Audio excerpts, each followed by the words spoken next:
I wanted to start episode 13 by making a statement, and I wonder if you agree. Buying records online is not as much fun as shopping offline. 100% I agree with you. You Yep. will not get any arguments from me. The main reason to buy online is you know you're going to get it. And this Right. new thing I just saw an ad on social media for, I can click buy, and at some point it's going to get shipped to my house and probably work. Exactly. That's the main Exactly. reason to buy online. Everything else sucks about it. Well, the other reason is you might get a pressing that's only available online too. So it might be some specialty press. Fair. I mean, that's another reason, but You have yes. you have infinite internet choice. That's the main Mhm. reason to shop online. But otherwise, I have of late been doing a few pre-orders and shopping a bit online, and I don't like it. It's not fun. It's more anxiety ridden than it's worth. It's all too expensive, and shipping has become unbearable in some cases. Yeah, shipping is out of control on a lot of sites anymore. You order your records from a local record store. They essentially order it from their distributor, and somehow Correct. it ends up being both profitable for the record store and the same price as you ordering it online, question mark? Sometimes it's actually a little cheaper than what it is online, but it's usually probably about the same. It just depends on the release. But yeah, but then, as you said, they're getting it through their distributor, so I know I'm going to get a copy of it because they're going to procure it for me. And then I like the fact that I'm still shopping local. I'm supporting that record store. So my money's going to them. And, that's kind of helping them keep the lights on, so to speak. Let's say And there's a then, modern record release of $37, mhm. $36.95 or whatever seems to be a common price. That's Hey, pretty close. The record, Yeah, that's, how is the record store able to get it for what? Maybe 25, $30? What? How much do they have to pay for it? I would say probably around there. I'm not And then exactly how sure does what. that happen? How do you get into the distributor racket and all of a sudden get new releases for $25 or whatever? Right. Yeah. Well, how That do is a you? I good don't know. How do question. you do that? Yeah, I'm not sure either. That is a good question, and we might find the answer to that because I forgot to tell you, but I am going to go to my local record store and talk to the owner about all of this stuff because there's a lot of other questions I would like to know as Well, well. there may be some aspects they don't want to talk about Yeah, because well, it's kind that's of true. trade secrets, as it Yeah, were. that's But true, maybe but not. yeah. I mean, somehow, because ultimately this is really beneficial to your local economy and your local record store, Right. supporting Right. local music diversity as well in your community. Because if they can just order it for you, well, they're still getting that stuff, and it's kind of just bringing it to your local area. But if you can get it for the Right. same price, but the big caveat, of course, is can their distributor get it? But for things like Waxwork and some of the Which, yeah. big U distributed ones, at least in the United States here, the answer is yes. Yeah, there's only been like one thing, and I can't even think of the title off the top of my head, but it was like a very niche release that they couldn't get. So I had to go directly on the website of the uh, band to get it. It's just because it was just a very small release.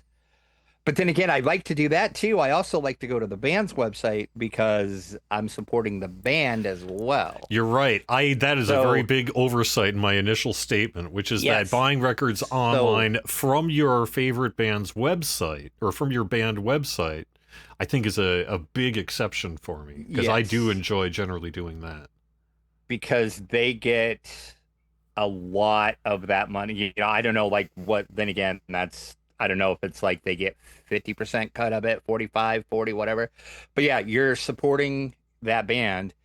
You're ordering it directly from them. And then again, a lot of the times bands will have limited edition releases or a specialty press or a specialty color or something that you can't get it anywhere else. So if you want that particular color for that release or that maybe it's like a super deluxe edition or whatever that possibly it's only going to be on that band's website. So you have to go there.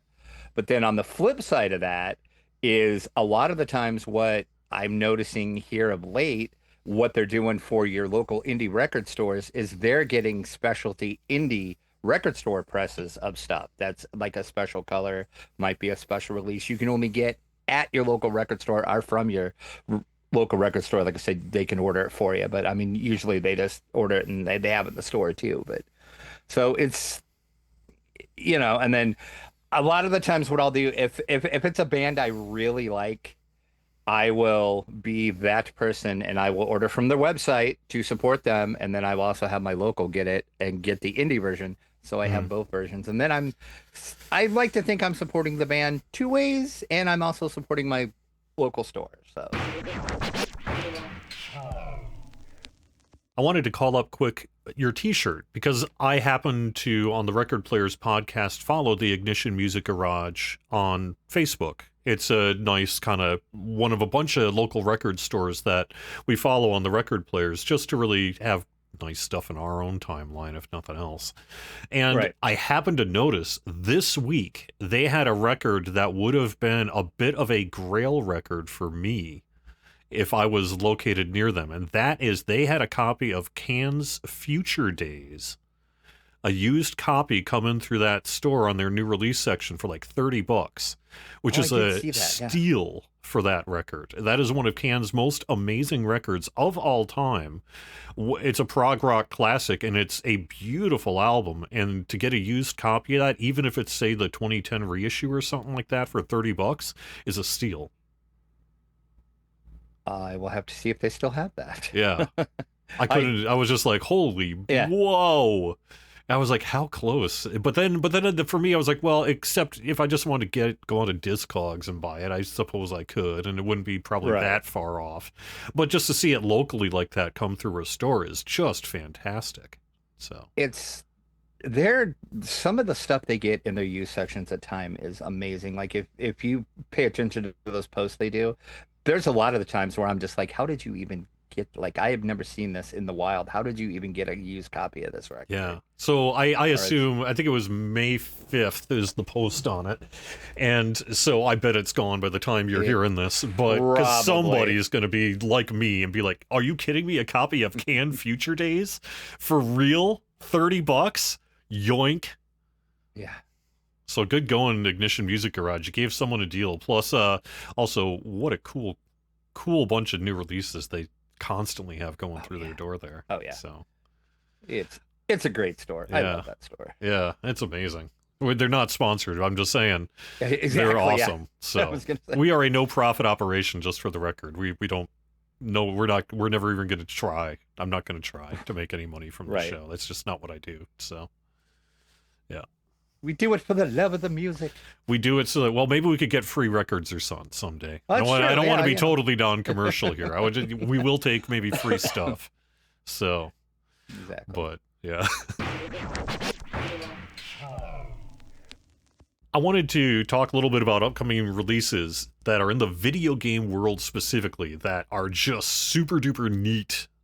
And they're coming out here in the coming months. The first one just hit my inbox this morning as of the time of recording.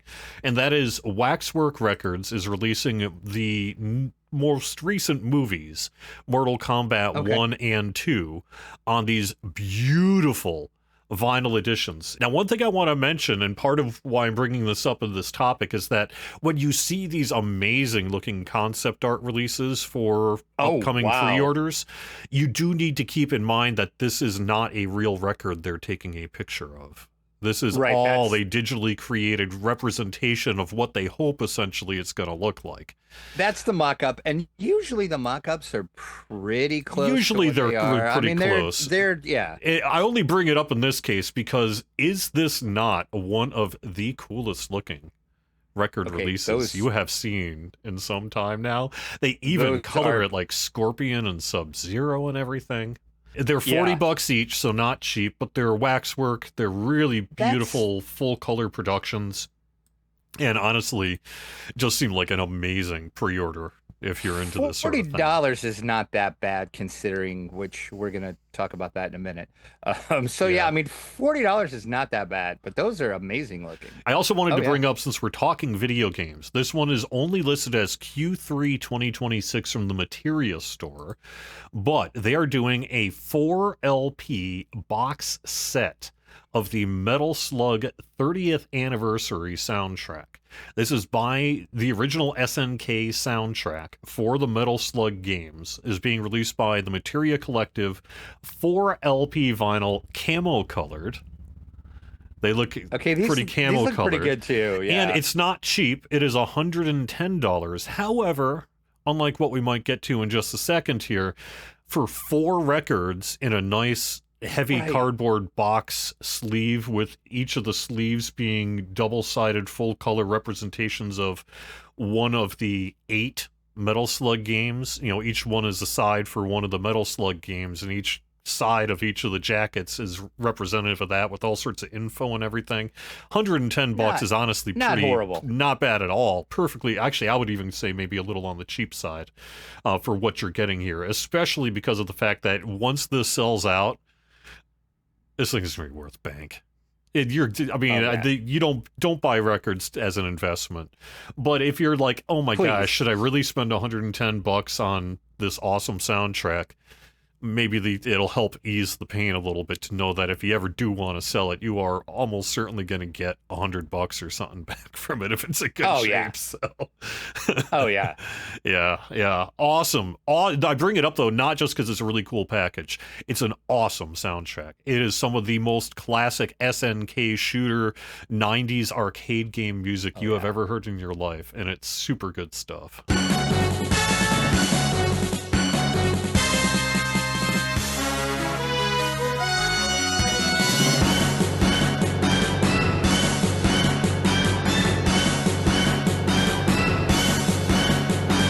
One more before we move on, and that is, this hit my inbox a couple of days ago. Evanescence has finally announced their new album called Sanctuary. It has a September release, which means that it's another case of me going to see them on tour before their album's even out, which is kind of a bummer. I would actually prefer that the album be out by the time I see them live, but maybe that's just me. I don't know. No, I kind of like that too. I was kind of like, of course this is for the show that I'm going to in July, but whatever. So before I get to the negative part, you can get a regular 2LP black standard edition vinyl for the standard edition price of $36.98, which is totally what modern releases go for. It might be kind of expensive, but whatever. Right there in the range. But if you want the colored version, or the one with the cool looking jacket and a little bit of a booklet on the side, how much are you paying? You are paying $79.98. That's a lot of money. I saw that.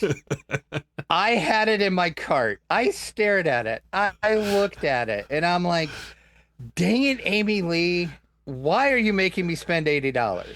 I mean, I'm going to admit, that's the version that I ordered, was the colored version. The deluxe LP is what they're calling it. But why is this thing $80? Because it comes with a poster and a book? And it's foiled red-black Galaxy covers, so presumably there's $5 involved in foiling or something like that. But even so, sure, $80. But the pellets, the pellets they use cost, like, colored pellets cost the same as black pellets when they're pressing the vinyl. So I don't know. I saw, and I was just like, okay, this is getting a little out of control with these prices on these things. Yeah, I felt like this was a bit of a case of that too, I have to admit. I specifically didn't talk to you about this until the show because I wanted just our reactions live to this, because I'm glad we were on the same wavelength that this is a little ridiculous. I was going to just pre-order it because I'm going to see him in concert, even though I can't say I've been buying Evanescence albums. So, but for this one, I was like, sure, why not? I love Evanescence. I have every one of them that's available back there. So I'm not willing to pay the online plus shipping price of $36.98 for the standard one, and I most certainly am not paying $80 for that other one, because I did under protest, but I did. But no, the standard black one, you're going to be able to get more than likely at the concert, probably, I would assume. If not, no, because actually this doesn't come out till, I guess it depends. When are you seeing them? June. Okay. Oh yeah. So you're even earlier than me. So yeah, it won't be there then, but your local store will have it. Yeah. So it's not like you can only get this online. Now this deluxe edition, don't know if indie stores are going to be able to get this deluxe or not. They didn't say that it was a web store exclusive, so I'm not sure about that. But even then, even if your local gets it, it's still going to be probably $80, even There's a there. bunch of FOMO here. You know, Oh yeah, there's going to be like 20 variants of this thing. like oh, I'm sure there will be. And like I was hoping in the description of this, they were going to say this is limited to like, 2,000 copies or 3,000 copies or whatever. There's no number like that on here. So they could be pressing 20, 30,000 copies of this. Tesla has a new album coming out. It's called Homage, and this is a covers album. I'm just going to put that out there right away. If you did not know, this is a covers album. So this is not brand new Tesla music. I know that there was a lot of people that were disappointed with that, but I just saw Tesla last year and they did a couple of these songs live in the show and they were pretty amazing covers of them. So, but yeah, they had the standard is a white black splatter edition, which is 39.98. So, which is, not horrible. Again, it's like right there in that standard. But they did something a little different. They had for $60, which then again, not too bad. They had a 2 LP gold edition that Oh, was yeah. Nice. a web store exclusive and only 99 copies of that, which I managed to actually get one of those. Really? Yeah, as soon as I got the email that this was available for Nice. pre-order, I ordered it right away, and then 10 minutes later, I went back in to look to see if these were still available, and they had sold out already. Going back to our Evanescence conversation, I figured that one was going to say, "Hey, it's limited to X amount of copies," but yeah, no, that one's not. So this one, there's only 99 of these, and they're not going to make any. I mean, they might make a different version of it, but they had said they're not going to do the gold again. The gold is 99, and that's it. It's interesting that So, Tesla has been a band whose hits have been as much known for their covers as any of their original oh yeah, songs. They've had a few original yeah, songs that were hits, but not a ton. More covers, I think, than right. originals. Oh yeah, no, that is very true, and they're a good cover band too. Which I know it's weird to say that, but Yeah. so yeah, Yeah, because they're more. I mean, it's not a negative to be a cover band, but yeah, no, no, no, Tesla is certainly a full band in their own right. It's just and strange that that's they're yeah, known for their covers, really, because their they do such a covers, good yeah. job of it, I guess. So, And I mean, that's how they started out for like the first 3 or 4 years. They were an up and coming band in California. That's all they did was covers. So they kind of, cut their teeth that way, and then they slowly started doing, their originals. But yeah, but like you said, I think probably their biggest song by far, the one that everybody would know from them, is a cover. There you go, Tesla. It's available now, coming out July 17th, I think, is what the date is. So not too long of a wait for that. were the 1980s cool? Music wise, very much so. Fashion wise? Yeah, I was gonna say there was some things about the 80s I wish to forget, but music wise, heck yeah. It's funny though, because for a while there, at least in the 90s, it felt like the 80s was very uncool, both musically and culturally. But yet it's stood the test of time, and I guess has it made a comeback? Maybe it has. I mean, I don't know if I would say that because it never, I mean, I guess to certain people like myself, it never really went away. I mean, I listen to 80s music probably more than current music, to be honest. If you get in my truck, you are probably going to hear either Pearl Jam, hair metal, or the 80s playing. That's probably what I have on. And I usually have Sirius XM 80s on 8 most of the time. 80s is as So, much known for its megastar pop hits. When you think about, like, okay, we're well, getting into our top 5 80s albums, but that's not what we're calling it. We're calling it our top 5 albums released in the 1980s. And the main reason we're doing that is because we're incorporating as many of the genres as we want to. right. It's Yeah. not just the pop music. We're not talking Michael Jackson here. Sorry, Michael, but you're not in Yeah. here. Neither No, is Madonna. Thriller's not on my list. Sorry. Yeah, Spoiler Madonna's not on here either. Spoilers, Right. etc. This isn't Right. the let's go on a nostalgia trip back to the top pop of the 80s. This is not what's the Right. most commercially successful. This is what do we like the best? What do we think are some of the best albums, musical statements that were released in the 1980s? I mean, I do have some pop on mine, but then Me too. I have some Yeah. other stuff. So, and that was what was great about the 80s. Like the earlier 80s stuff, you were getting that weird mix of, you had like still like the new wave was there. You had a little bit of disco that was kind of ending though. You had a lot of like country crossover in the early 80s. And then about the mid 80s, it started to get more poppy. And then It was the end era of 80s, synthesizers, even more so Yeah, than the yep. 70s. Yeah. Oh yeah, 100%. And then like the end of the 80s was like, you could tell times were changing because it's like hard rock started coming in, and it was like more rock and like that. So that's what is interesting to me about the 80s, is just the mix of music that you got. All right. I am gonna start 1982, so pretty much the beginning of the 80s. There was a little band you might have heard of called Toto. All I wanna do when I wake up in the morning is see you light. Rosanna, Rosanna, never thought that a girl like you could ever care for me. Rosanna. All I wanna do in the middle of the evening is hold you tight. Rosanna, Rosanna, I didn't know you were looking for more than I could ever be. Not quite a year since she went away. Rosanna, yeah. Now she's gone, and I have to say,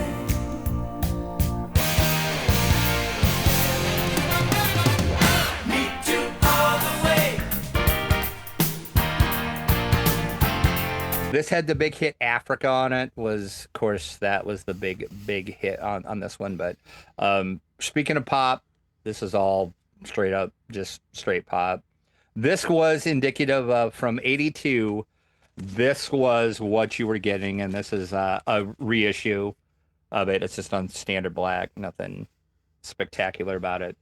It's a reissue. You can find original of these for not too bad a price. Not I've in seen that them nice anywhere condition generally, though. I was just going to Yeah, comment well, on yeah. the really nice looking jacket there. Yeah. That's because that's a repress. So Yeah, exactly. But yeah, right. I've seen it like 10 to 20 for an OG, so you can get it. But yeah, Toto. My number 5 is a bit of an off-kilter pick, and that is the debut album from They Might Be Giants. This is 1986 on this one, and I like it because I just think it's it's an explosion of creativity, quirky lyrics, awesome music, and it's just like nothing else in my collection.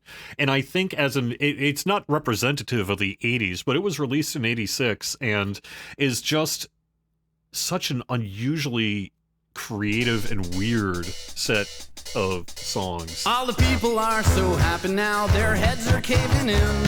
I'm glad they are a snowman with protective rubber skin, but every little thing's a domino that falls on different dots and crashes into everything that tries to make it stop. And the mirror, it reflects a tiny dancing skeleton surrounded by a fleshy overcoat and swaddling a furry hat, elastic mask, a pair of shiny marble dice. Some people call them snake eyes, but to me they look like mice, and nothing smelling like a rose. But I don't care if no one's coming up for air, 'cause I know nothing's gonna change my clothes ever anymore. Every time They Might Be Giants ends up in a shootout in these top 5 videos, they end up winning, because every time I actually start listening to their albums again, I'm just like, well, this is just creatively genius. Yeah, and they're a hard band to like pigeonhole into a genre too. because they're kind of poppy, but yet they're not poppy. They have some other. So yeah, my number 4, I am sticking in the pop genre. We're going 86 on this one. It's the Bangles, and it is A Different Light.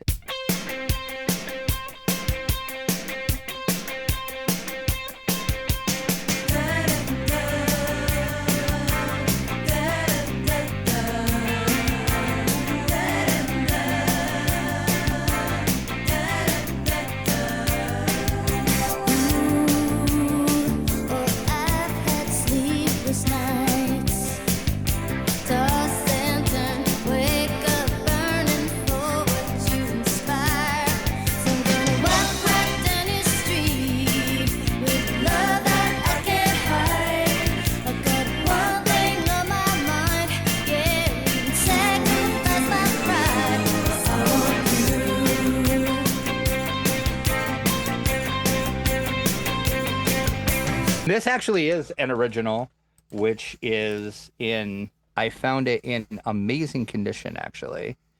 I was surprised at how good a condition this was for being an original.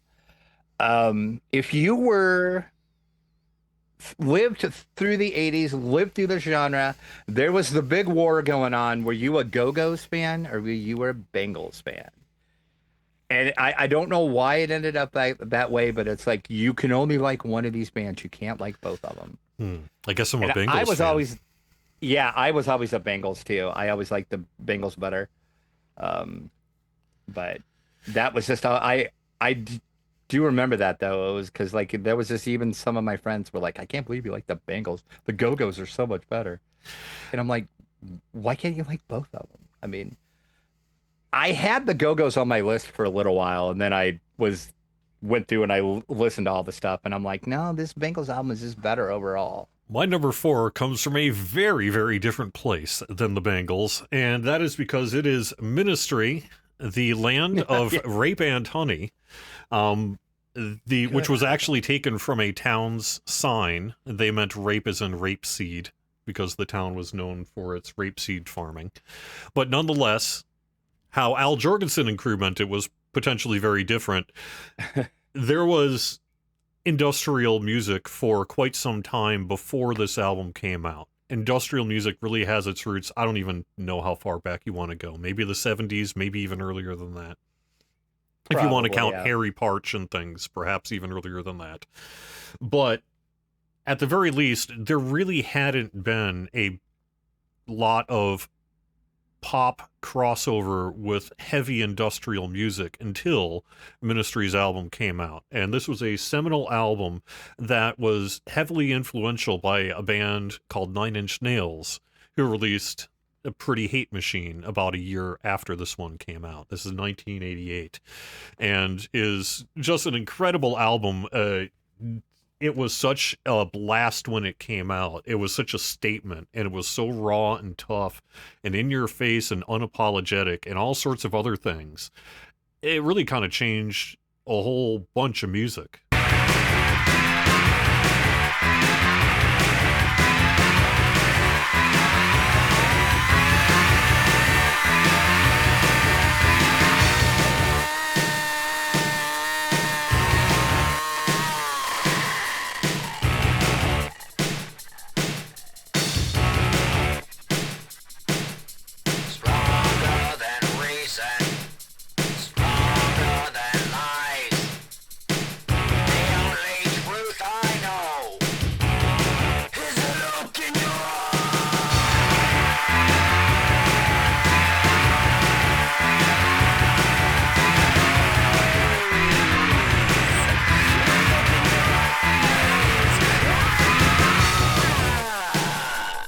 I am kicking myself right now because I had forgotten Pretty Hate Machine was 80s. I thought it was 90 when it came out.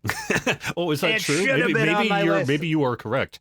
I don't actually know if that's true. Maybe I should check that. Check. I think you're right now that I'm thinking. I think Okay. it was like maybe 88 or 89 when it came out. Yeah, 89. Okay. And the reason is my understanding is that Trent Reznor said that it was this album that inspired them. It was. Yep. He has in several interviews he had said that. So so now I'm kicking myself because that should have been number one on my list, but here we are. Well, we can. If you've got it on vinyl, we can make it your number one. We're not done yet. I mean, so do you need a few minutes to reorder your list? Yeah, we might want to do that. No, I'll. That's fine. Let me just mention that this is the 2021 really nice remastered, reissued edition. It's a 2-disc set. The original release of this album was a very long album. It was released on 1 disc back in the day, and as such, it was squished and didn't sound all that great. Right, this is a 3-sided album with a 4-side of bonus tracks, which are okay. They're fine. It's got Stigmata as a remix, and Tonight We Murder, which is pretty good as well. But it's a really great sounding pressing as well. So if you're looking for this album, this most recent, I think it's 2021 or 2022 issue, you can still find it in local records stores and such. And they did a good job. They released a bunch of those early albums. They did those reissue those, and those are very, very good. Standard black. Yeah. My number 3, still kind of poppy, but yet this is going to reach and start going into the rock a little bit. This is the 84-ish release of the Pretenders' Learning to Crawl. This album came out after it was a very tumultuous time for the band. They had lost 2 of the original band members. They both died. I do believe they were both from ODs, unfortunately. So Chrissie Hynde was really kind of going through it, and she's like, ouch. Yeah. I don't know if I want to continue, because they were the founding members, and she's like, do I really want to continue this band? And then she had just had a baby, and the baby was learning to crawl, and that's where the album title came from, and it kind of also represented them moving on. It's like, okay, we're going to start kind of over as a band.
Big hits off of here, Middle of the Road and Back on the Chain Gang were the big hits. And I have always been a Pretenders fan, and I do believe this is my favorite Pretenders album, hands down. Chrissie Hynde is an amazing songwriter, and the musicianship on this album is just great as well, too. I am going to have to check that one out. I guess I know those songs, but I can't say that I've really given that album a consideration. I will have to. Yeah. Yeah. And it's standard black, and this is an original as well. I got this super cheap. I want to say I paid $10 for this maybe or whatever, and it was in really good condition. So there's my number 3, The Pretenders. My number 3 really goes to one of the weirdest albums of all time. If you ask the internet, and probably AI these days because of such, you're often going to hear that Trout Mask Replica is the weirdest rock album that ever came out. I disagree. Yep. I think it's my number 3, which is Nina Hagen's Non-Sex Monk Rock.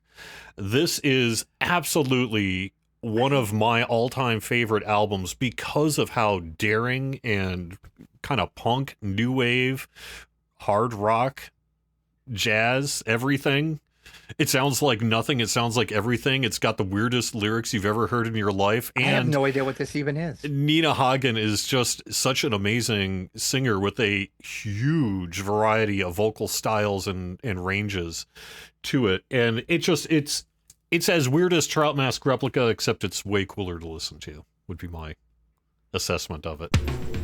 Once upon a time, when Jesus was walking down his way on earth, he met this man who was possessed by a demon. And Jesus asked the man, "Why do you speak so funny? And why do you behave like that?" And the man said, Well, Jesus, because I'm possessed by a demon. "God!" Jesus said. And the demon went out into the pig, and the pig was running away, screaming. And the man was free. Do you see? If you only could believe, Jesus said. Everything is possible for those who believe.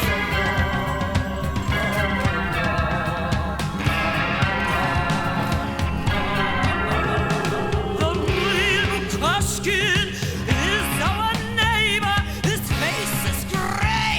His brows are paper, but like balloons of blue or red, bright anti-worlds float away.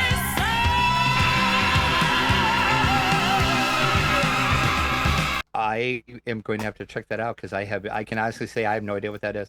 I Have became never a heard of that. Nina Hagen fan just over the past 5 years or so when I accidentally stumbled on this album, and I was like, wow, that's really cool. And I fell in love, and so I've since picked up Okay. a whole bunch of her catalog, and she now is a big part of my collection. But actually, a couple other things about this. This is 1982, by the way. This was right Okay. after Nina Hagen sort of went solo after being in the Nina Hagen band. Basically, this is her without the band, making a solo album. She credits, despite this being 1982, she thanks the Red Hot Chili Peppers on the back of it. Really? Yep, because apparently they were kids or something and staying at her place at one point or something like that. Okay. But she also had just had a child as of the recording of the album, this being the baby. Originally, she wanted to record the album while pregnant. She deliberately wanted to do it because she felt that having that life inside her would add to the creative output. But Okay, yeah. the producers in that were like, no, you're 9 months pregnant. Just have a baby. We'll record the album later. Right. And so they did. But as a result, it really is influenced by her motherhood and by the world around her. And it's just a monster of an artistic statement. And one of the most interesting albums in my collection. Going completely opposite of that for my number 2. It's pretty easy to do that, by the way. Yeah. That's you don't have to go far to be the opposite of that. So That is true. yeah, I'm going 87. So earlier, how I said the Rock's kind of taken over. This one is a little poppy, little rocky though. Arguably, this in my number 1, which we now know should have been Pretty Hate Machine, but I'm a dummy and thought it was 90. Probably 2 of the biggest albums of the 80s, bar none. Of course, I'm talking about Def Leppard's Hysteria. This was everywhere. Like when this came out, it was just like, okay, it's yeah.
is this now? Pour Some Sugar on Me. What else was on there? Rocket, Hysteria, Women, of course. Hysteria. Rocket, Yeah, Women, I mean, the almost Armageddon. It. Yeah. that had. It was one of the albums with, I recall at the time, one of the most number of hits on it. Yeah. Because it had, like, was it 7 or 8 individual kind of released 8, yeah. singles that topped the charts. Yeah. Yeah. Like I said, they're still rock, but yet they got pop influences in there. And this was kind of a total departure for them in a way, because their earlier albums were more like new wave, British heavy metal, that type of heavy metal sound. And Pyromania was huge. And they deliberately said, we don't want to go in and make a Pyromania 2 because every other band in the world is trying to do that because of the success we had with Pyromania. We want to do something completely different, but yet still be Def Leppard. And that was Hysteria. And, you know, like we said, 7 or 8 singles off of there that were all like giant hits. Yeah. So you can't really argue with, they kind of topped themselves with Pyromania on that one, I think. Pyromania is a great album, though, especially when it first came out. It had such a slick, sort of almost syrupy, rich sound to it that you really just hadn't heard much else before. And that was producer Mutt Lange and a few others, right? So I think it was just Mutt Lange. I'll have to look, but I think it was just Mutt Lange, I think. And well, and the band too. Yeah. But yeah, and I would credit a lot of that album to Mutt Lange though, because then like if you know the history of that album, it's amazing that album even got made because their drummer got in the car accident and he lost his arm, and then when that happened, they were just like, we're done as a band because we have no drummer. Because how in the world is this dude going to drum with one arm? Well, he figured it out. Yeah. He created a drum kit where he does everything. I think it's his right arm that he lost. So he does everything that he would do with his right arm with his feet. And then he still has. So, yeah. So it's like there's a good, I think it was on VH1 maybe, of the making of that. If you ever can find that, I'm sure you can find it on YouTube. Look that up because it's amazing that album even got made with all that they went through. My number 2 is one of my favorite bands of all time. This is basically my favorite album from one of my favorite bands. The band being In Excess, and the album being Shabu Shuba. A lot of people, when discussing top albums of the 1980s, would probably assume I would have picked this one, In Excess Kick, which is, after all, just a giant 1980s album, again, which had maybe half a dozen or so number one singles on it. But for that was my on money, my short list, actually. For my money, Shabu Shuba is the best In Excess album. This is the album where they found their sound, but still had their kind of raw rock and roll sensibility about them. And I just think this album has stood the test of time as one of the most incredible albums from the 1980s.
1982 on this one.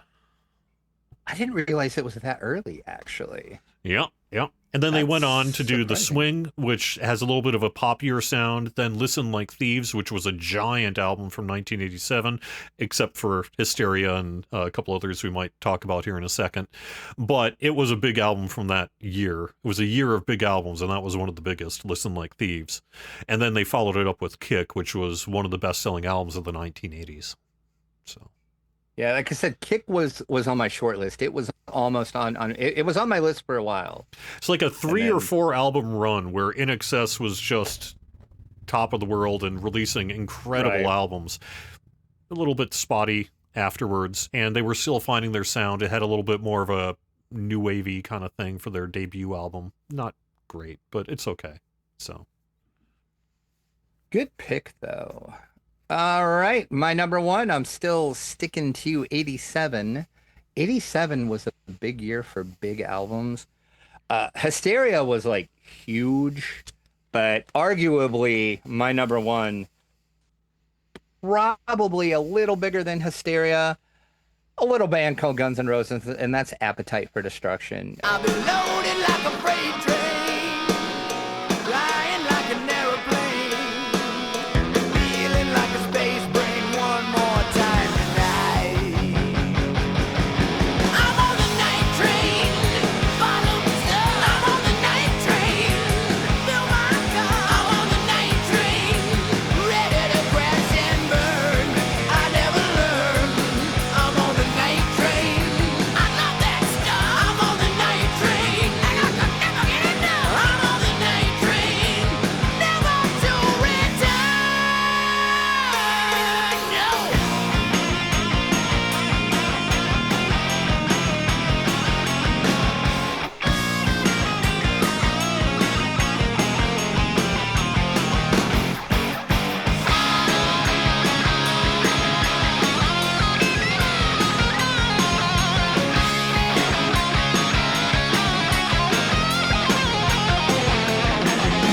When this came out, I was just like, okay, the 80s are this is where music's going, because this is nothing like arguably you can say this was nothing like anything in the 80s when this hit. People didn't know what to make of this, actually. it was hardcore. It felt real hardcore at the time Oh, of yeah. its release, in terms of just like being unabashedly in your face and raunchy and just rough and violent Oh, and yeah. all sorts of stuff. It was an album that was just there to take names, and it took huge. Yeah, So, of course, the big hit, Welcome to the Jungle, also had Night Train, Out to Get Me, Mr. Brownstone, Paradise City. That was another huge hit for them. My Michelle. So there was a lot of hits up of this, too. But yeah, arguably, I think still, even though Pretty Hate Machine probably should have been my number one, this album, like I said, this came out and it was like, okay, music is changing, because this is just like, what is happening with music? Like, what is this? in my opinion, Guns N' Roses never equaled it. I know people there No. are huge fans of No. Use Your Illusion, and that for my They're money, good, but not. they basically no. started and ended with Yep. Appetite for Destruction. There. No, So I agree. They hit their peak where their first album, and then it was like, okay, you're making good albums now, but it's no Appetite. my number one is also a giant album from the 1980s, and that is Tears for Fears, Songs from the Big Chair. This is the one that's got Shout on it. This is the one that's got Everybody Wants to Rule the World. This is the one that's got Head Over Heels, which is the track I'm going to pick. I wanted to be with you alone and talk about the weather, but your distance I can trace against the charm in your face. Won't escape my attention. You keep your distance with a system of touch and gentle persuasion. I'm lost in admiration.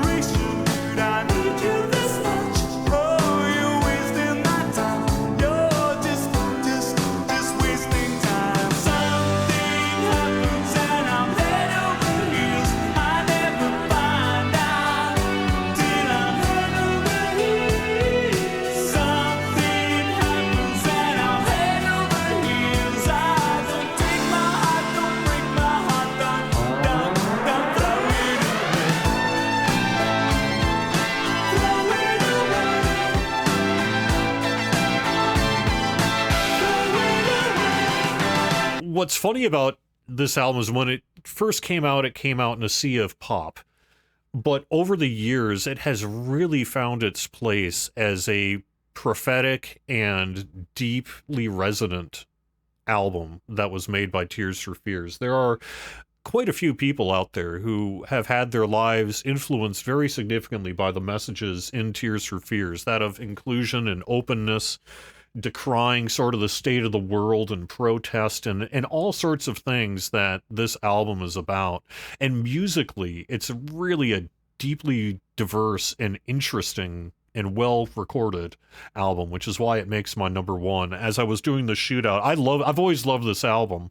I've always loved the sound of this album. And as I was doing this kind of, let's actually put our top five together, I just kept on hearing and saying, wow, this album. Again, that was on my short list as well. That almost made my top 5 too. Yeah. It was on there just because, like you said, it's just so good. Like you listen to, and it still stands. Like it's a good album even now because I listened to it front to back when I was trying to make my 5, and I out loud said, "This album is so good. The production on it was so good. It was the songwriting was So that's a really good pick. Good pick for that number one." Before we wrap things up, there's 2 albums I wanted to bring up as kind of why didn't we talk about these? I can't help but mention The Cure Disintegration, which is easily my actual favorite number 1 album from the 1980s that I don't have on vinyl. I just have the original CD, but the thing is that's the way to listen to The Cure's Disintegration, is on the original 1980, whatever year it was. 88-ish. Say 87, 88, something like that, yeah. Anyway, the original CD is really the best sounding version of that album that has been released. Better than the remaster. The problem with the album is it's always been too long for vinyl. The original release cut out a song. Ever since 2010, it's been on a remastered 2-disc version, so they solved that problem, thankfully. But you're still flipping the disc over 3 times in a way that The Cure's Disintegration just really isn't meant to be heard. And because it is still a very long album, it tends to have a low volume. They tend, that's part of how they fit as much of the album, even on 2 discs as they can, is it tends to be, it was remastered a little bit on the lower side. So the CD is still the way to go with that one. And thus, despite it easily being my number 1 1980s album, it's not even on my top 5 vinyl list. Finally, I wanted to bring up Nirvana Bleach. Technically, Nirvana Bleach came out in June of 1989. So if you're going to include it as an album released in the 1980s, then it almost certainly has to be in my top 5, and I own it on vinyl. Right. But I didn't include it because most of us, including myself, did not hear it in the 1980s. And that is because that initial June release was very limited by Sub Pop, which was very small at the time. And a lot of us heard it by the time it got its actual wide vinyl release of 1992. By that point, though, a lot of us had heard it because of dubbed cassettes. You know, dub cassettes, they, especially in the punk and hardcore and all those other scenes, was prevalent. And that is how so much music was distributed back then, is through like kind of old, hey, this is like the 4th generation dub of this Nirvana Bleach, but it finally here, you can listen to it, and there you go. But that's the realistic, in my opinion, the realistic nature of Nirvana Bleach is it's a 90s album, even though it was technically released in June of 1989. And yeah, and that's how I heard it the first time, was on probably a 4th or 5th generation copy that sounded horrible at that point. But yeah, and the reason why I didn't include it is because I've talked about it several other times. So I'm like, I didn't want to bring it up. Like, arguably, yes, it should be on this list too. But it's just like, I've talked about it probably 3 other times on the show, and I think I've even showed it for one. I don't remember what list it was, but yeah. So, Drek, what's new? There is a lot new, but I think the one I'm going to showcase this time is, which a lot of people are going to be surprised, I'm going to talk about a country-ish album. I would this is more country than some of her other stuff, but there is an artist called Kasey Musgraves. She just had a new album that was released called Middle of Nowhere. Cool cover. Yeah, that's the back. So yeah, she's kind of hard to, she writes very personal songs a lot, and she really talks about current issues and stuff too, so that's about the best way. And I got the Rodeo Clown. What? Yeah, this is called the Rodeo Clown. Like the names they come I up love with that though. for Hey, some but of you know what? these presses. If you took a rodeo clown and smashed it in a vinyl machine, Yep. it might well look like that.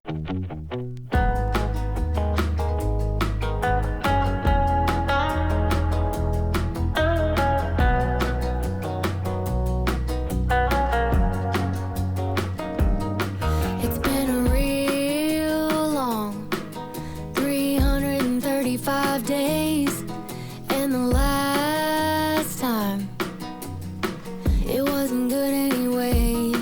I'm so lonely, lonely with a capital H, if you know what I mean.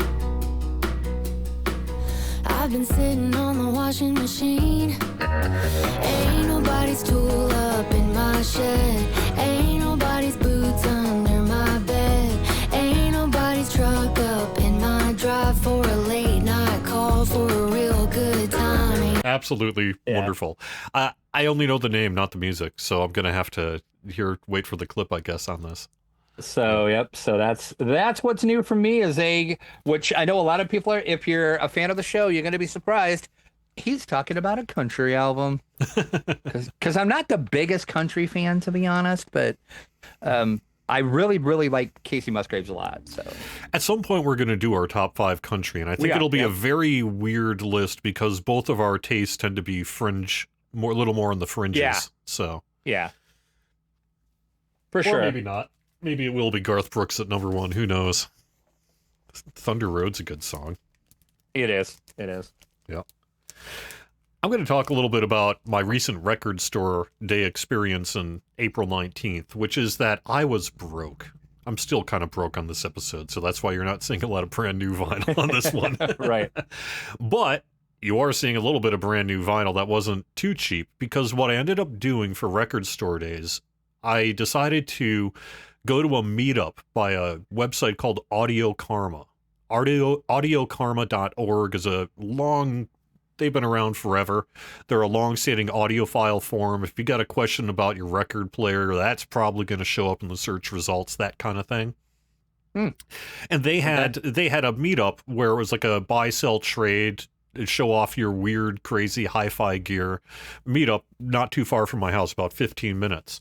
So I took about $200 worth of records that I wanted to clear out and make some space in my collection. Something we haven't really talked about on the show yet, but we will more in depth in the future, which is clearing out your collection periodically and figuring out what stays and what should go, you know? And Yep, I just did need that. to do that. Yeah, because I was a little broke, I knew I wanted to buy some records for Record Store Day. I knew this thing was happening. I was like, let's do it. So I put together about $200 worth of records to sell, took it to this place, and didn't make too much money. I made about $45, but that's in part because I did a $60 trade, because the guy came up to my table right off the bat and was just like, hey, do you want to try to find maybe like $60 worth of records? Because he wanted to buy $60 worth of my stuff. And I had no sooner started looking through the rack than I found a 1979 pressing of Meet the Residents. The Residents being one of my all-time favorite bands, and this being the first stereo reissue, the first real copy that got released on vinyl, because the original debut didn't sound very good and was released in very limited quantities. This was the bigger release that was done in stereo. Not that the mono mix is bad, but those original releases sound terrible. Right. And so I found that and a copy of The Residents' Eskimo from 1979. Both are, near reissue presses of their original release date. And so I ended up doing that trade right off the bat, and I couldn't help it. Meet the Residents in particular is probably one of the weirdest albums you're going to listen to. And I guess the show is the Weird Album Show because I brought up Nina Hagen earlier. I happen to have the picture disc, the 1980s released picture disc of this album as well, that I actually purchased from someone who, the Residents are anonymous, but we all kind of know who they look like, and it's perhaps that I purchased from one of the Residents at one of their shows one day. Really? I'm pretty That's sure. pretty cool. I'm pretty sure I did, because it was the singer guy. And Residents fans will know what I'm talking about. Okay. But anyway, I went to his booth and I was like, "Do you have anything like cool? It's not out." And he was like, "Well, yes, we have these picture discs of Meet the Residents, and I'll sell it to you for, I think it was like $45." And I was like, "Done." But it's a picture disc. Sign me up. And picture discs also don't sound good. So finally, after all these years, I've got a really great sounding version of one of my favorite weird albums of all time, the debut album from the Residents.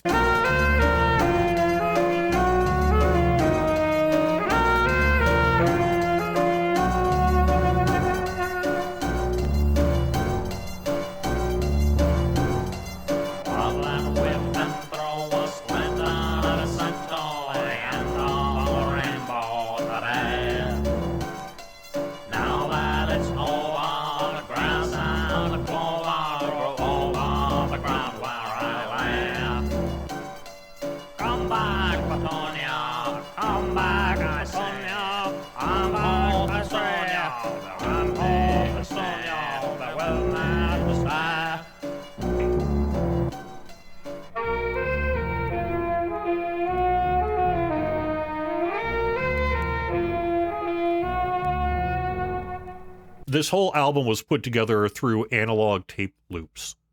They took splices of like old reel-to-reel tape and things like that and really made the whole album, did vocal overdubs and a very little bit of musical overdubs, but they aren't musicians. That's the one thing a lot of people don't really know about the Residents. They've become musicians because they've been playing for 50 years now, but they never started with any kind of technical knowledge of how to play a musical instrument, including guitar, despite the fact that they would play guitar. They would be like, well, how do you play guitar? You grab a thing and you make a noise on the guitar, and thus you are playing a guitar. But they've never had any kind of real technical skill. Everything they did, they just picked up through their career, essentially. So this debut album was really all analog tape splicing with some overdubs, and as such, was never meant for technical quality to begin with. But it sounds like nothing else as a result. Okay, so that was my record store day experience. I had about $45. What I ended up doing is I went and picked up Larkin Poe's Bloom from one of the local record stores. I happened to see a $25 used bin copy of that, and I was like, done. It was the exact same one that you showed off, that white vinyl or whatever like that. Yep. And I was like, awesome. And then I took what I didn't sell at that Audio Karma booth, and I took it to another local record store, and I did a trade. I was like, take a look at the price tags I have on it. All my stuff was priced median Discogs minus about 10 to 20%, whatever evened it out, basically. Right. And then I'll take half in store credit. So she took a look at the records and picked up about $120 worth of records from me. And then I got $60 in store credit that I then used to pick up a nice copy of Nirvana Bleach, along with another record that we're going to actually see a little bit later on in the show. So I ended up having a net zero spend on my record store day and was able to pick up two original Residents albums, Nirvana Bleach, a really nice album that I'll talk about later, and Larkin Poe's Bloom. And that all felt like a pretty sweet deal. So I think I won record store day that year. I think you did, because I'm not going to tell you what I spent on record store day, so we can just move on. I'm also glad I didn't buy the Taylor Swift. I almost bought that Taylor Swift because there happened to be a copy of that single or whatever that was lying around. Yeah, it was just a little 7-inch Elizabeth Taylor. What a piece of garbage that is, including the pressing quality. If you go on TikTok and stuff, there's all sorts of like warp issues and things with it. It just sounds awful. Yeah, I haven't... a shock to no one. I did buy that on record store day. I haven't opened mine yet though, but I have seen that there is I'm pretty sure mine's going to be warped. I should open it to see just because I've seen so many videos of those being warped. So yeah, apparently they have Skipping issues really as well. bad. Yep. Yep, Yep. all sorts of problems with that pressing. It was just not made to a proper quality control Well, from all indications. pumped so many of them out, and there was like Yeah. 10,000 of those pressed or something. It was like insane. Bummer though. It's still a bummer. Yeah, it is. It is. I know I'm going on a little long for our What's New section, but it's been a really momentous couple of weeks for me. About a week ago today, not quite a week ago today, I went to go see Bloodywood headline at the Paradise Rock Club in downtown kind of Boston, Cambridge area. And I purchased a VIP ticket. And we've talked about good deals before and VIP tickets. We talked about that $80 Evanescence just a little Yeah. bit ago. I just looked up my receipt before we went live. Everything I'm about to show you came to $108, including Okay. the price of the general admission ticket. And I got the VIP for Bloodywood, so I was waiting in a nice long line of about 70 or so people, and then got the chance to have Bloodywood personally sign my copy of New Delhi that I showed off on the show just a little bit ago. I got a photograph taken with Bloodywood. I also grabbed a photo of Raoul signing my actual record. That way there's virtual proof that this Right. signature is for real. Exactly. That's real. I didn't Yeah. sign it myself. That's a real auto. It came with a tote bag for the VIP, which is a really nice tote bag. Yeah, that's kind of cool. Yeah. Interestingly, it came with a actual printed ticket for VIPs only. Oh, wow. But that's nice if you're getting, like, say, a signed record or something like that, which is Yeah. what I'm going to do with it. I don't have it for the show, but there's a little VIP lanyard. I've somehow misplaced it around my house, and now I can't find it for the show. But I have that I'm going to stick into the record jacket as well and do, like, a little presentation with that record now Oh, that I've right. got Yeah, it okay. signed. I'm actually going to...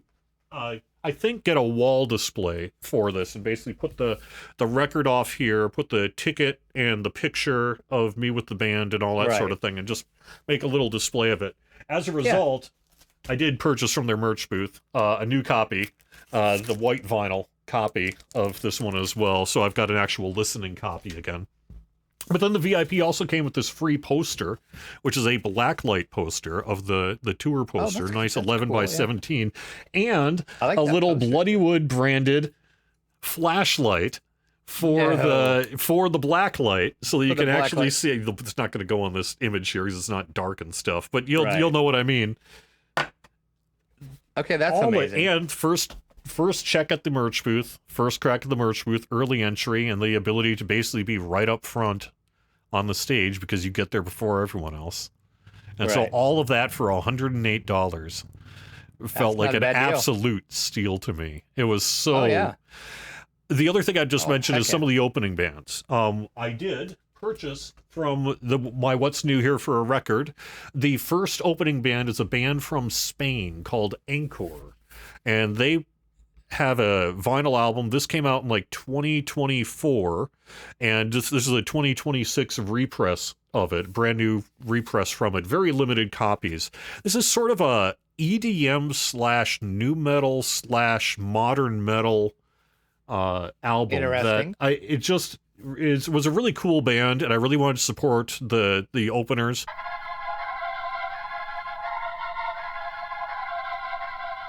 No. It's your blood on my hands.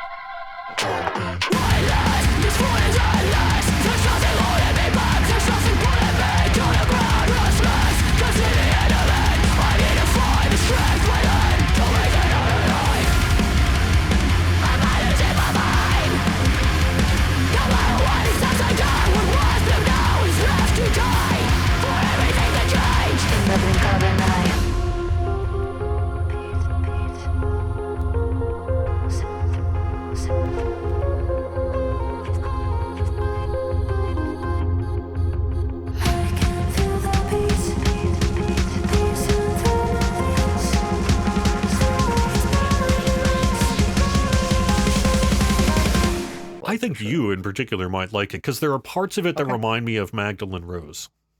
Okay. That it's in that space in terms of kind of that, the okay. metal production and everything. Okay. Little symphonic, little big sound, modern, crunchy but smooth, screamy but also singy, Okay. but also a little kind of pop punk at parts, with a That's- pretty heavy overlay of like that, yeah. EDM. Some tracks are just pure EDM. The other thing I'd mention, and the reason I bought that album, is their drummer. There's this drummer, a lady by the name of Eleni Nota, who is was the reason I purchased this album. She was one of the most technically amazing drummers that I have seen in years. And she sounded so good live that I just couldn't believe it. When you hear this album, some of it you're going to be like, gosh, that sounds like a drum machine. But I promise you it probably isn't. Because I just heard her play it live. Right. And that's what she does.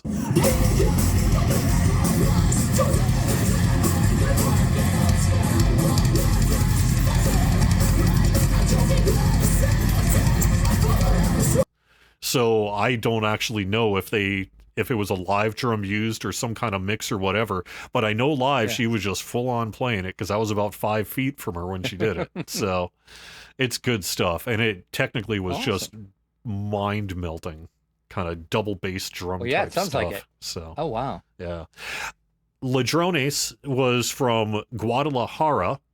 They followed later, and they have a really awesome sort of heavy metal, heavy crunch math. I don't even know how to describe their sound. Ladrones is a band to check out. They did not have any merch other than t-shirts because they don't have an album out yet.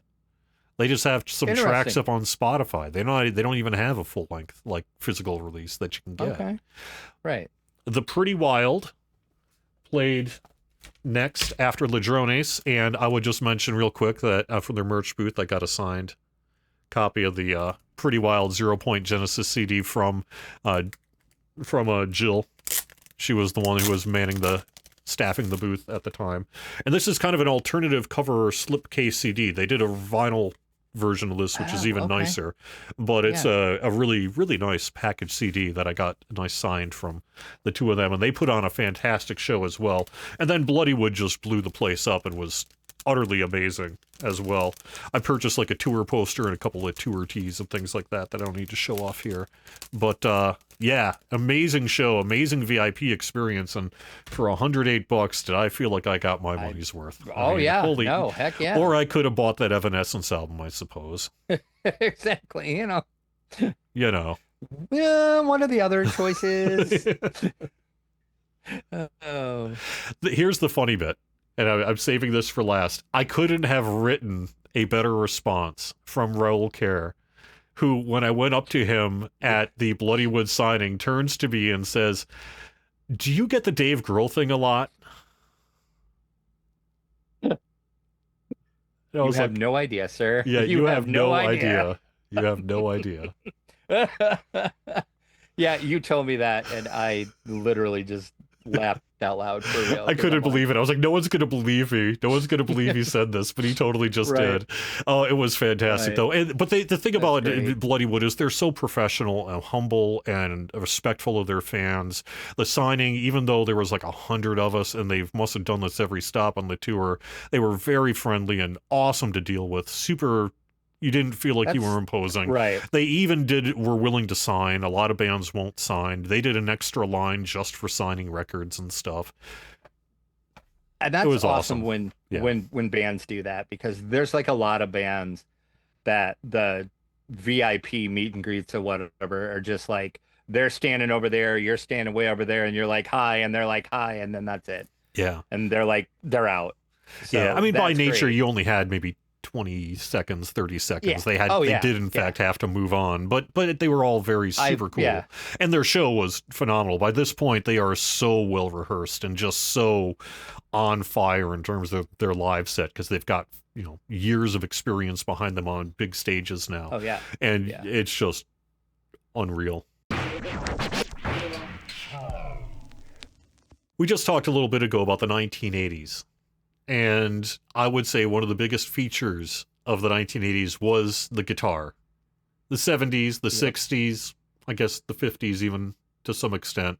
The guitar was the mainstay. It was what pop music was, is you had a guitar there for the most part. And it seems like the guitar has had its ups and downs in the past 25 years or so, where it's not really the feature instrument in the way that it used to be. Right. And there's like a lot of the bands now, even like newer bands, are getting away from the guitar solo as well too. Right. And which is weird to me as a music fan, because I came up through the 70s where the guitar, like, you listen to the song for the guitar solo, because it's like I know what the rest of their music sounds like, so this guitar solo is going to sound awesome in the song, I can guarantee you. Yeah. And just like some bands just aren't doing that anymore, which is sad. I don't really know why. On the That other hand, you seems to have be like the case. social media sphere, where if you go on that, you'll see people just shredding on social media all the time and that. So maybe that's part of the problem, is that it's just become so ubiquitous that it doesn't have Could its be, sort yeah. of special pedestal that it did back in Right. the pop music of the 60s through 80s in particular, I guess. Although 90s too, Right, right? yeah. Because we had our grunge solos Oh, yeah. and everything. But Oh yeah. at some point in the 90s, we were just like, nah, it's all good. We've heard enough. We have not heard enough, though, for this show. We are going to put together our top 5 guitar solos for the Record Players podcast. What would be your top 5? We're going to play the full clip of as much of the guitar solo as we can fit into the clip and make sense. So the idea is we're going to establish it if we need to, but you're basically just going to hear the whole guitar solo in the clips of this episode. And I know we talked about our 80s list being hard. Was this a really hard list for you to make? I Or was know. it just me? Well, on the one hand, it wasn't that difficult for me, but on the other hand, it's only not that difficult because I feel like I must have missed 1,000 things that I probably should have Oh. thought about. I'm sure I did too. And I'm sure we're going to hear about it in the comments too. Yeah. Which I look forward to that, because, just like I said with our 80s list, I'm sure people are going to say something and I'm going to be like, well, yeah, why? I didn't even think about that. Yeah, it was tough and- though.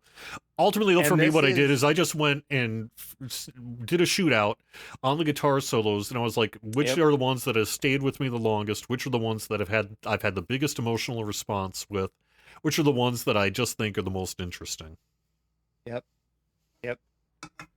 I'm going to start with my number 5, though, with a controversial pick, because it's not really accurate to say that the guitar solo and When the Music's Over is my number 5, because there's more than one guitar. If you actually listen to the record, there are essentially at least 2 guitars that are playing guitar solos during the main part of this record. But it may also be true, and the reason I'm counting it is because it's not just my favorite guitar solo in the song, but it's my favorite multiple guitar solos.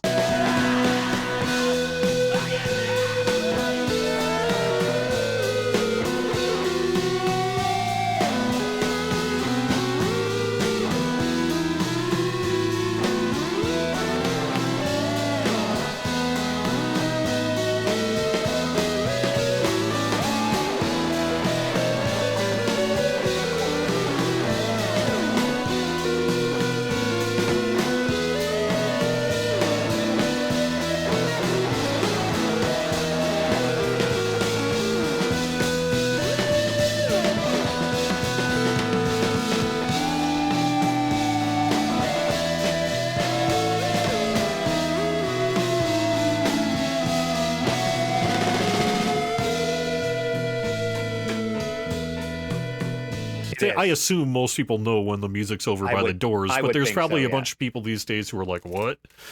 It is a wild, like 8 or 10 minute long song that really is an example of just how out there the Doors would get while still releasing fairly commercial music. And an example of the technical artistry that they were able to pull together in a way that just no other band has really ever sounded like the Doors, or only kind of, maybe. But I would also just mention that it's probably the only song talking about screaming butterflies. I can't think of too That's many fair. other songs Yeah, that no, have I that in can't. it. My number 5 is going to be a shock to no one. It's a Pearl Jam song. That's good, though. I know everybody's like, what? Probably not any of the songs that anybody's thinking of, though. This is what actually would be my favorite Pearl Jam song. And the song was never a single. It was actually a B-side that became a hit just because radio, me included, because this came out when I was still in radio, started playing just because the song was so good. It was the B-side on the Jeremy uh, single. It's called Yellow Ledbetter is the name of the song, and I just chose the Greatest Hits Volume 2 to pull it off of.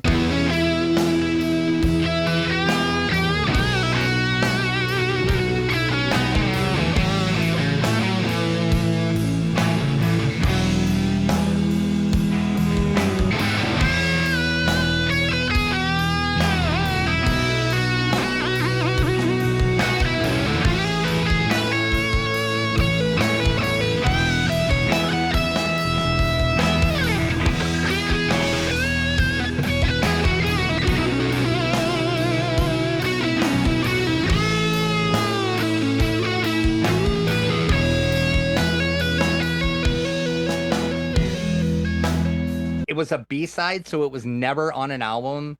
I have it thousands of times on all my bootleg lives that I have, but studio recording, the only actual studio recording of it that I have is on the Greatest Hits Volume 2.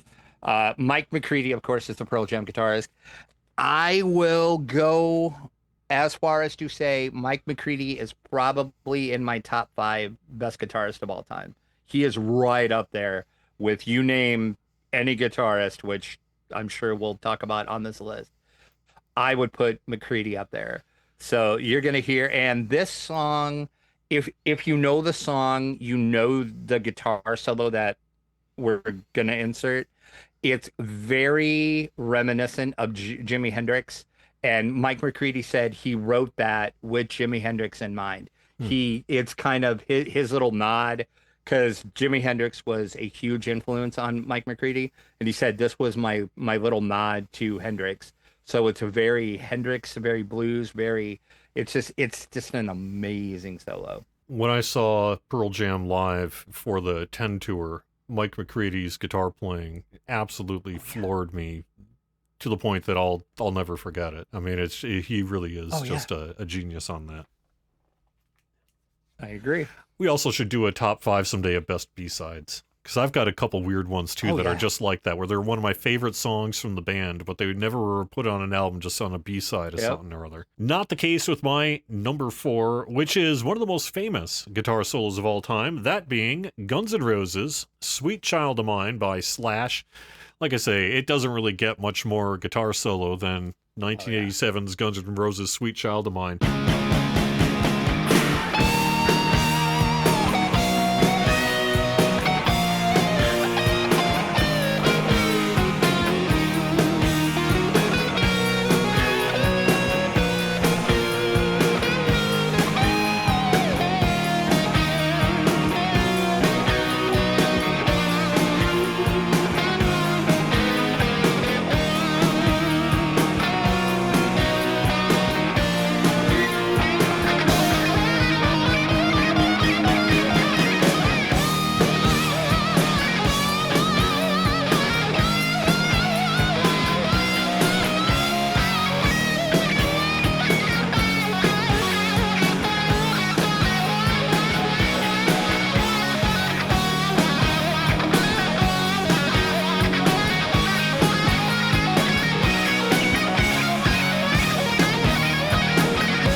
That was on my short list, actually.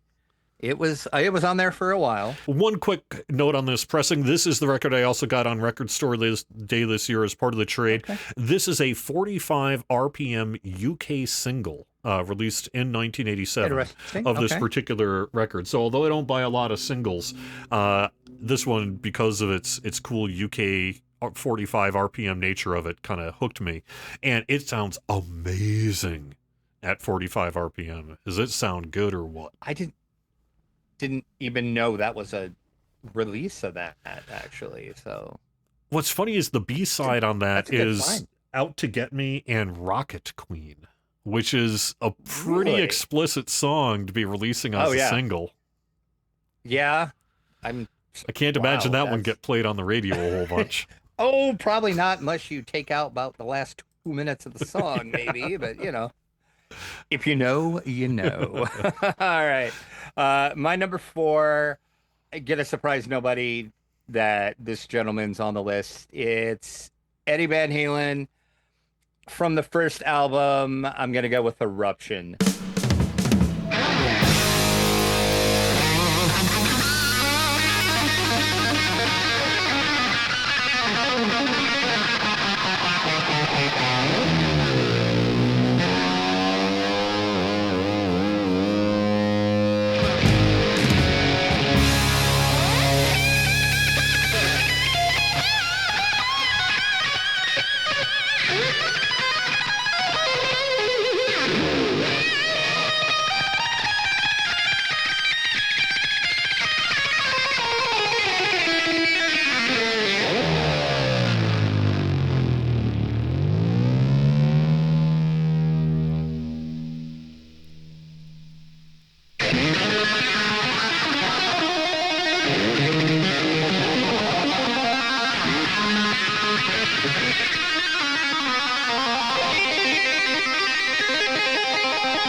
This blew me away the first time I heard this song. And if you're kind of familiar with this, it was never, then again, that was never released as a single either. It just on the album, it is the song that plays right before You Really Got Me, which is their cover of the King song. Radio stations just started playing Eruption because they blend in together so well. And it just took off. But it's like amazing. Yeah. I mean, I don't know what more you need to say about Eddie Van Halen. It was a huge technical achievement at the time. Like when it came out, guitar players and that were just like, oh, I'm going to learn this one. So we still hear it to this day, really. Yeah. My number 3 is an obvious one for anyone who knows me and my collection, and that is going to be a Frank Zappa song. The problem is Frank Zappa has about 3,000 hours of guitar solos to try to sort through to figure out which one is his best. And he has so many examples of groundbreaking and technically jaw-dropping guitar playing that how do you pick just one? But yet I'm going to, because I am going to pick a fairly commercial guitar solo that he did for his song Montana, one of his more accessible albums from the mid-1970s. And the guitar solo in Montana, when you listen to this thing, it just shows his technical capability extremely, extremely well.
thing about Zappa, though, is he was a lot of these guitar solos are not improvised. You know, not that they have to be, because guitar solos can Right. be whatever you want to come up with. You know, Sweet Child of Mine is played the same basically every time he plays it, with maybe a little variation there. But Yeah. with Frank Zappa, he tended not to do that. He would truly go into his live concerts with sections of his concert of, okay, this is the solo section, and I'm going to have to figure it out every night on my own and try to do something different with it. Do you consider yourself a great guitarist? Well, I'm specialized. What I do on the guitar has very little to do with what other people do on the guitar. Most of the other guitar solos that you hear performed on stage have been practiced over and over and over again. They go out there and they play the same one every night, and it's really just spotless. My theory is this: I have a basic mechanical knowledge of the operation of the instrument, and I got an imagination. And when the time comes up in the song to play a solo, it's me against the laws of nature. I don't know what I'm going to play, I don't know what I'm going to do. I know roughly how long I have to do it, and it's a game where you have a piece of time and you get to decorate it. And depending on how intuitive the rhythm section is, it's backing you up. You can do things that are literally impossible to imagine sitting here, but you can see them performed before your very eyes in a live performance situation. I don't like any of the guitar solos that have ever been released on a record, and I think that the real fun of playing the guitar is doing it live, not freezing it and saving it on a piece of plastic someplace or putting it on a video. So every night then is spontaneous for you, huh? Absolutely. It keeps it fun? Well, think of it the other way. You know, what if you had to play exactly the same notes every night? Isn't that like punching a clock? Mm-hmm. Well, who needs that crap? And that was sort of how he operated. And as a result, you have very successful solos and some that are pretty terrible, honestly.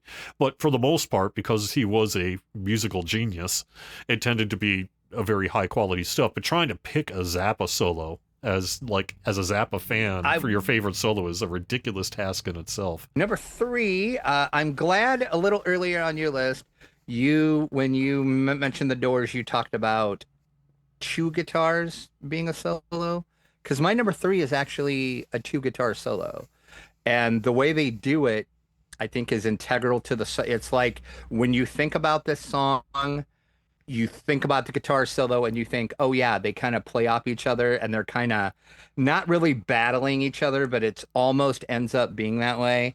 And it's Don Fielder and Joe Walsh. It's the guitar solo on Hotel California.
I think that is what a lot of people, if you think about the song course, I think the number one thing people think when you say Hotel California is you can check out, but you can never leave. That's what everybody thinks of. And then I think a lot of people think about that dual guitar solo, which at first it's not a dual guitar solo. It's just Joe Walsh. And then all of a sudden you're like, wait a minute, there's another guitar in here. And then Don Fielder's playing, and then all of a sudden Joe Walsh is kind of like answering what he's playing, and then they kind of do that back and forth a little bit. So I think it makes it unique in that aspect, but it's like my third favorite guitar solo of all time. And like I said, when I think of a song, that's what I think of, is that very unique style guitar solo. Yeah, it definitely qualifies for this list. I am going to take a bet on whether or not we can actually play this clip on YouTube. Probably not. And I thought that when I put this on the list, I was like, this is never going to get played. It didn't enter my considerations, but I also am like, wow, if we get to play all of the guitar solo Hotel California on YouTube, I guess I'll be surprised. We could play one note. We could play one note. Yeah, there's no way the algorithm's going to know based on one note. And honestly, you might hear one note of Hotel California's guitar solo and be able to place it. Oh yeah. Oh, I'm sure. That's how ubiquitous it is. That's how, yeah. Oh yeah. 100%. In a similar vein, my number 2 is Pink Floyd, Wish You Were Here. Really the David Gilmour solo that makes up the latter part of Shine On You Crazy Diamond on the second side. It's a long one, but holy heck, is it an incredible guitar solo, and So my good. personal favorite of David Gilmour's of all time.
It was on my short list for a long time, and then I bumped it. Well, you'll soon see why I bumped it off, but yeah.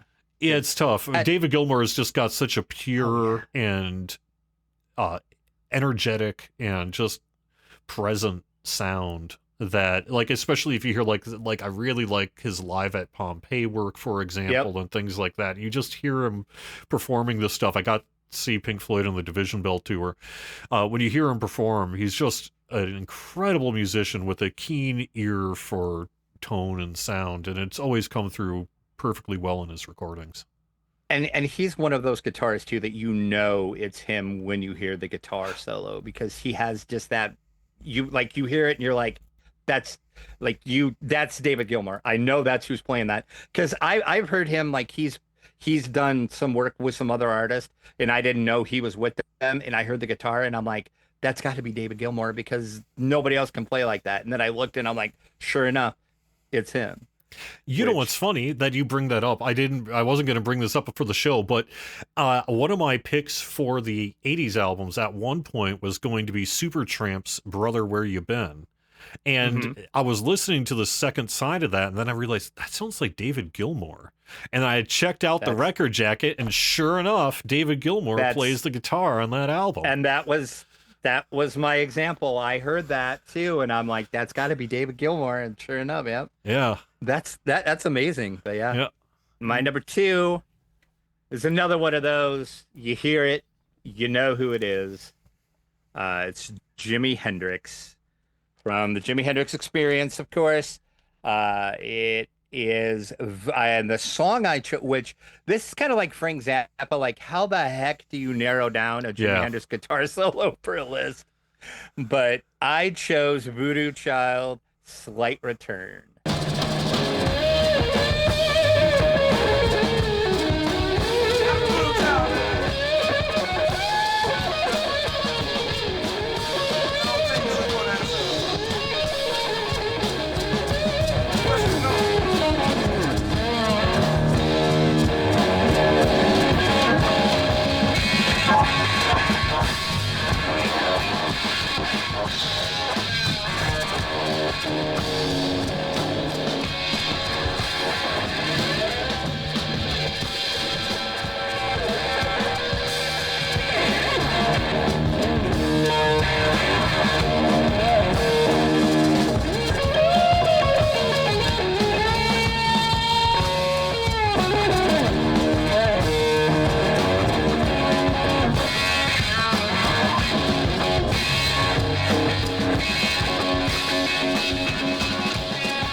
Kind of like Eddie Van Halen, what do you need to say about Jimi Hendrix other than he's Jimi Hendrix?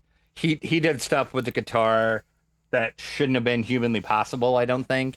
And it's like how he did what he did with the guitar still blows my mind. Like when I was making this list, I listened to like every Hendrix stuff that I had, and I'm just like, how does he do that? Like there's just like that, like a guitar shouldn't make that noise. Like how does he make that guitar make that noise? You know what I mean?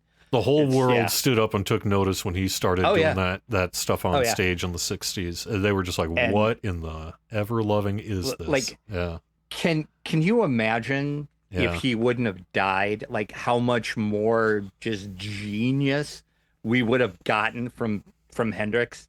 Like my mind just like blows just to think about that. My number 1 is a very personal pick, but also a guitar solo that I have heard before many rock concerts by multiple artists of all things, which indicates to me that this guitar solo is well loved amongst musicians, among others, and that is Winged Eel Fingerling, otherwise known as Elliot Ingber's guitar solo in the song Alice in Blunderland from Captain Beefheart's 1971 release. I think it's 1971 release of two albums after Trout Mask Replica came out. He did Lick My Decals Off Baby, which was another kind of weird out there one, and then this one, which is a little more mainstream sounding, a little more commercial rock friendly, but still pretty out there, including on this guitar solo. And I have a DVD, kind of an unofficial documentary of Beefheart, where one of the band members gives the story of this guitar solo, which is that they were in the studio, all the musical bed was done and figured out, and then they were just going to put a guitar solo over the top of it. Elliot Ingber was sitting in one of Don Van Vliet's cars in the parking lot, and suddenly was just like, got up and said, no, I got it, ran into the studio, they rolled tape, and he rips through what you're about to hear, which is one of the Really? all-time craziest guitar solos that I have ever heard in my life.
The tone of it, the creativity of it, the kind of musical nature of it, and the way it goes from hard to soft to just beautiful at the very end has always just wowed me. And as such, even though it's a very personal pick, my number one, Wingedale Fingerling, Captain Beefheart and his magic band from the album The Spotlight Kid, Alice in Blunderland.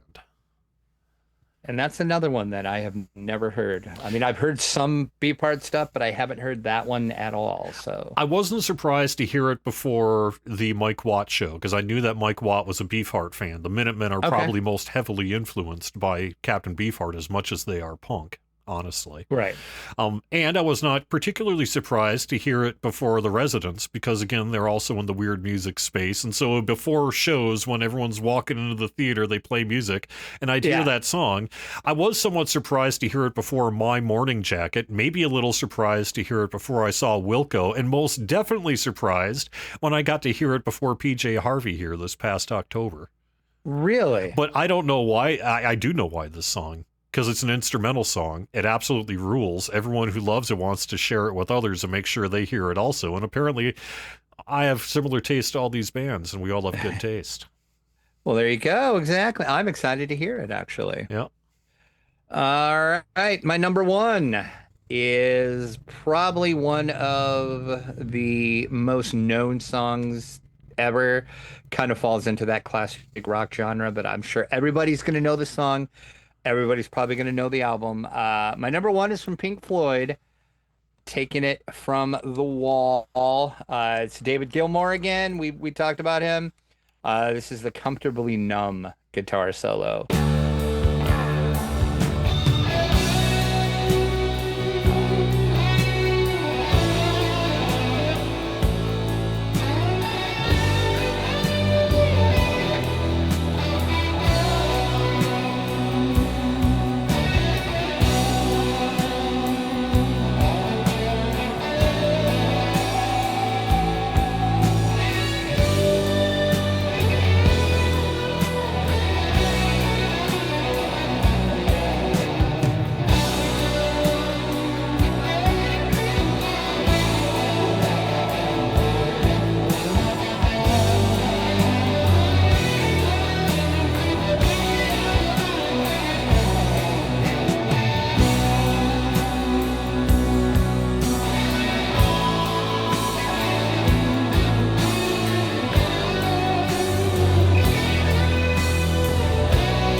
This gets it just like you almost have to pause what you're doing just to listen and appreciate the guitar in Comfortably Numb. It just adds so much to the song, and I think it's kind of like an extension of the song. Even it kind of just flows right out of the lyrics into the solo, and you're just like, wow. Then again, how we talked about earlier with Gilmour, it's probably another one of those that's in my top 5 guitarist of all time, easily. Yeah, pretty easily. David Yeah. Gilmour's got to be up there, even if he doesn't make someone's Yeah. personal top 5. I agree. Right, That's an right. absolutely incredible guitar solo. I personally like Wish You Were Here more than The Wall. That's why that's the one that made my list. I would also say that I think that guitar solo is one of David Gilmour's top contributions to The Wall, because very famously it was a bit of a Roger Waters dictatorship in the recording studio there. But there are a few times where David Gilmour very clearly gets an opportunity to sort of add his 2 cents, and that is most certainly one of the top ones on that album. 100%. Mm-hmm. 100%. But and then that's another one of those guitar solos you hear it and you know it. Kind of like how I had mentioned with Hotel California, that like if you think about Comfortably Numb, you're probably gonna think about that guitar solo because it's that much integral part of the song. Yep. So awesome there you go. pick. We didn't include the Stones. We didn't have AC/DC. We don't have Metallica. We don't have Iron Maiden. yeah. I mean, there's so many guitar solos to pick from. Steve Vai, Eric Johnson. I had a Steve Vai in you my could go my pick modern. for a You while. could go modern with even like Neely Brosh or Hailstorm or something like that. I mean, there's a million guitar solos. Oh yeah. And people are playing guitar solos today. Plenty of them. But I guess we just had to pick our top. So what do you think? Let us know in the comments. Yeah, exactly. Yeah, because I would love to know. Like I'm sure, like I said, somebody's gonna say something, and I'm gonna be like, of course, something I'm not even thinking of. I guarantee you that there's gonna be at least Someday when we're feeling critical, we could do the worst guitar solos. That would be kind of a fun topic, actually, because there's some real stinkers over the years. So that would be, and I can think of 2 right off the top of my head. I can think of one. I can think of at least one. Yeah. Yeah. That would be fun, actually. What is the strangest cover song in your collection? I promise you, nobody is going to expect this album, which is probably the jauntiest version of Bridge Over Troubled Water that you have ever heard, from the BWIA Sunjets Steel Orchestra of Trinidad.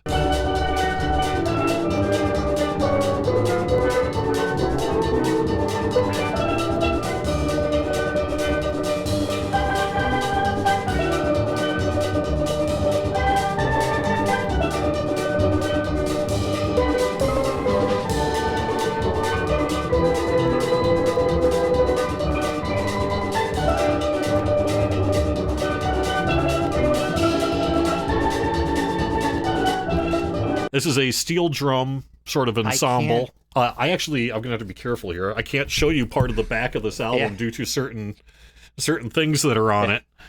But this is just some of the. It's kind of, I guess you could call it world music, steel drum stuff. Okay. This album was actually made in Jamaica by Dynamic Sounds Recording. It's real cool. A really neat album in my collection. But nonetheless, it's always, every time Bridge Over Troubled Water comes on the start of side 2 here, I'm like, okay, that's about the strangest version of that song I've ever heard. What's weird is I like the Residents, and the Residents are known for making exceptionally weird covers. And there's a couple other examples here too, like Nina Hagen I could have brought up for her cover of My Way, the Mel Torme classic. But at the same time, in my opinion, weird bands making weird covers is not weird. So as such, it felt like it canceled itself out to no longer be weird anymore. Whereas the steel drum version of Bridge Over Troubled Water, I promise you've never heard anything like it. I can't wait to hear that, actually. It's going to be interesting. And I'm going to raise you, my friend, with one. If you have not heard this, I can't wait to hear your reaction to this. I talk about Tori Amos a lot. And we know the type of music Tori Amos does. Picture this. Tori Amos did a cover of Slayer's Raining Blood.